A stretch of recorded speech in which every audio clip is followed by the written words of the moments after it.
Elena ignored the urgent bank notification. At that moment, it didn't seem important. But that one decision would cost her everything.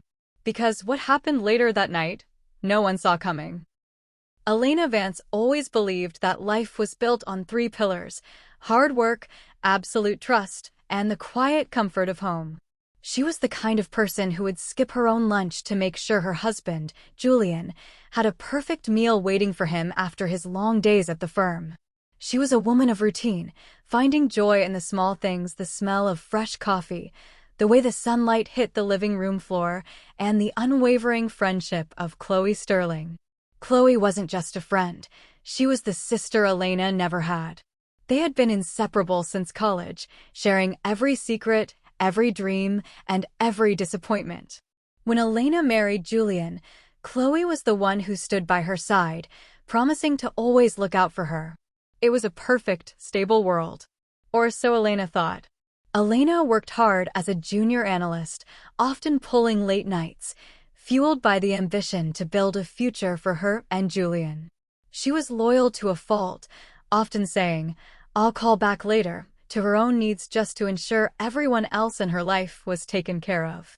She didn't realize that her dedication to her family was being watched not with love, but with calculation. Her life was defined by the rhythm of her tasks. Wake up, work, nurture, sleep. It was a life of emotional calm, a gentle hum of contentment. She trusted Julian with every detail of their finances, and she trusted Chloe with every detail of her heart.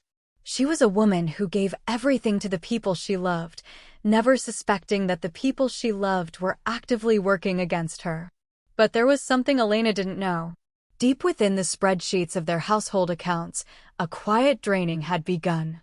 It wasn't a sudden theft, it was a slow, agonizing bleed of assets that she had worked years to accumulate.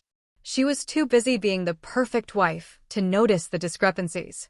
She was too focused on the emotional bond of her friendship to see the subtle shifts in Chloe's behavior. She lived in a bubble of safety, completely oblivious to the fact that her husband and her best friend were not just lying to her, they were building a life on the foundation of her eventual destruction. She would often sit in her living room, watching the clock, waiting for Julian to come home, feeling a sense of pride in the life they were building. She had no idea that the home she cherished was being mortgaged from under her, and the husband she adored was planning to leave her with nothing but debts. But everything was about to change. It started with a glitch. Or at least, that's what Julian told her. A routine notification from the bank regarding an unauthorized transfer had popped up on her phone, but she'd been in a high-stakes meeting for Alistair Thorne, her billionaire boss.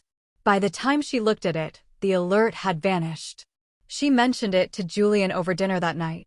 He laughed it off, his hand resting warmly on her shoulder. "Just a system error, Al. I already called the bank. It's handled." But the phone kept ringing. Over the next week, the pattern grew erratic. Elena would receive notifications about account balances, then suddenly, they would be cleared or show as pending. She would try to log in, only to be met with an "access denied" message. She didn't want to be the nagging wife, so she held her tongue. She trusted them. That was her mistake. Then came the texts. Subtle, fragmented messages from unknown numbers asking about the property sale. She asked Chloe about it over coffee.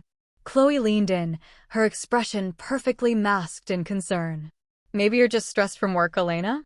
Alistair is a demanding boss. You're working too hard." But wait, it gets worse. Elena began noticing that Chloe was around Julian too often. She'd walk into the living room and see them sitting close, their laughter dying out the moment she entered the room. They would swap quick, sharp glances, a language she wasn't part of. She pushed the thought away. "They're my people," she told herself. "They love me." One evening, she found a receipt tucked into the bottom of Julian's briefcase. It wasn't for a gift for her. It was for a luxury hotel suite in the city, booked for the night she was supposed to be working late. A cold shiver crawled up her spine. She called the hotel, trying to play it off as a clerical error, but the receptionist mentioned Mr. and Mrs. Vance. But she wasn't the Mrs. Vance they were referring to. That was the moment everything started falling apart. Elena stood in the middle of their bedroom, the silence ringing in her ears like a physical blow. She realized now that the system errors weren't errors at all. They were Julian systematically offloading their shared assets into a private account. She needed proof, something tangible, something she could show to the police. She remembered a backup drive she kept in her desk. She began to dig through the digital trails she had ignored for months. She saw something she couldn't explain. A series of emails between Julian and an unfamiliar lawyer discussing the liquidation of assets and transfer of marital property. But the most gut-wrenching part? The signature at the bottom of the thread. It was copied to a private email address she recognized instantly, Chloe_Assad. Her mind raced. The betrayal wasn't just financial, it was a collaborative, calculated strike. They hadn't just been hiding money, they had been planning their departure together. She sat at her desk, her hands trembling as she pulled up the transaction history. She saw the dates. She saw the amounts. It was all there, laid out in cold, hard numbers. Every penny she had saved for their future home had been funneled into an offshore account. And then, silence. The house felt different now. The walls that once felt like a sanctuary now felt like a prison.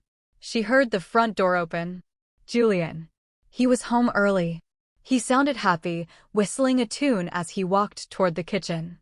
She froze, the screen still glowing in the dark room. She realized she had been the architect of her own misery by being too trusting, too blind, and too devoted to the wrong people. She watched the doorway, waiting for him to walk in, holding the weight of the truth in her chest. But that wasn't even the worst part. She realized that the very firm she worked for, the firm Alistair Thorne owned, was the target of Julian's next move. He wasn't just stealing her savings, he was using her position to gain sensitive information, to sabotage her career. She felt the ground beneath her feet give way. The betrayal was complete. She was left with nothing, no money, no marriage, and no best friend. Just the crushing weight of a life she realized had been a lie. Elena didn't confront them. Not yet. The Elena of yesterday would have screamed, cried, and demanded answers, but the Elena of today felt something colder, a sharpening of her senses. She retreated to her office, locking herself in, her mind racing with the realization that she was currently holding evidence of corporate espionage that could ruin Julian's career, if not land him in prison. But wait, it gets worse. Her phone buzzed. It was a notification from her bank, but this time, it was a total wipe. Every account associated with her name was suddenly empty. A chill settled deep in her bones. Julian hadn't just been preparing to leave, he had initiated the exit strategy in real time. She was penniless.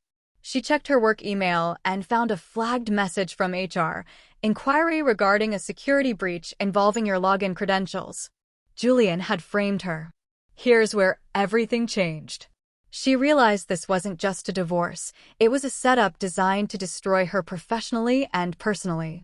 She was being pushed into a corner, with no money to hire a lawyer and a looming investigation that threatened her reputation at Thorne Enterprises. She felt the walls closing in. Every breath felt like a struggle against the rising tide of panic. She looked at her laptop screen, the evidence of their betrayal staring back at her. She thought about calling the police, but she knew that without proof of her innocence regarding the breach, she would look like the culprit. What happened next, no one was prepared for. She turned to her office door just as it opened. It was Alistair Thorne. He didn't look like the billionaire CEO she worked for.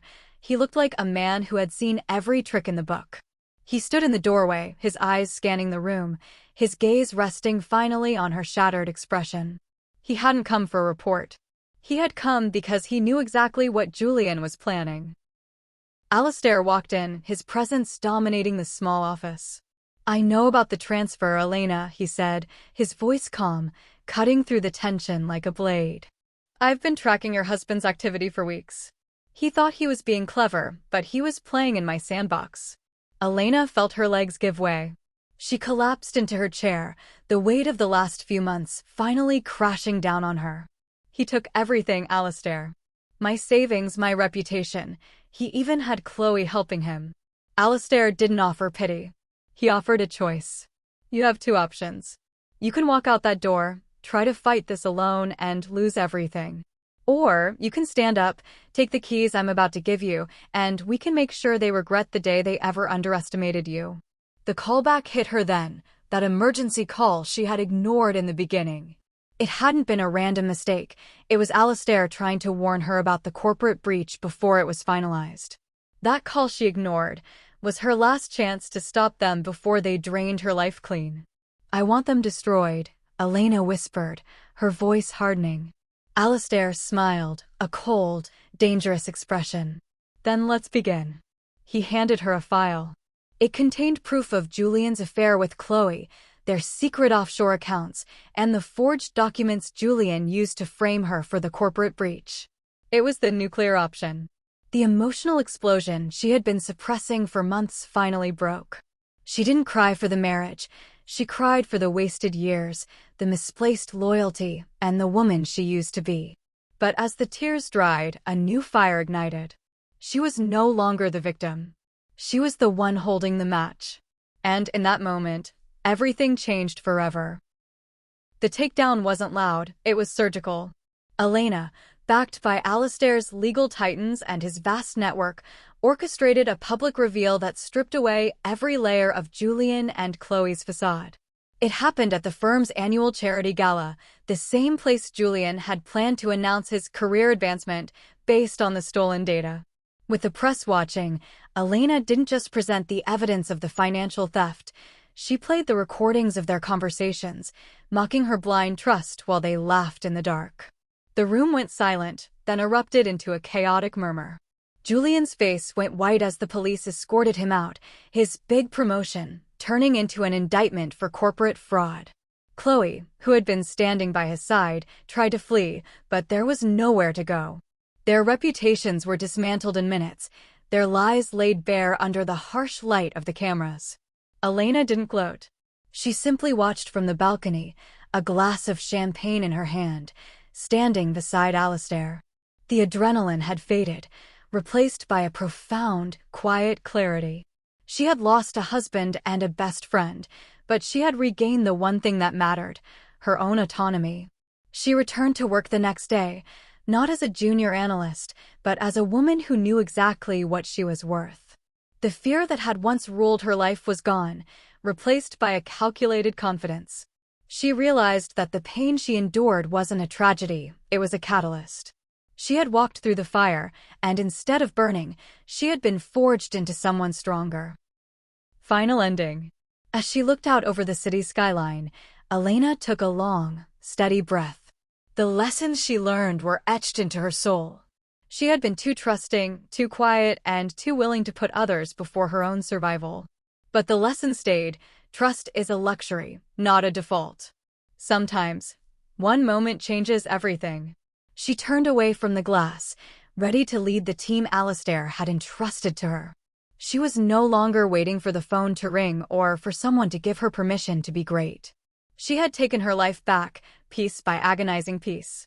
Looking at the life you've built, the risks you've taken, and the people you've let into your inner circle, what would you have done if you were in Elena's shoes? Would you have taken the revenge, or would you have walked away? Let me know in the comments.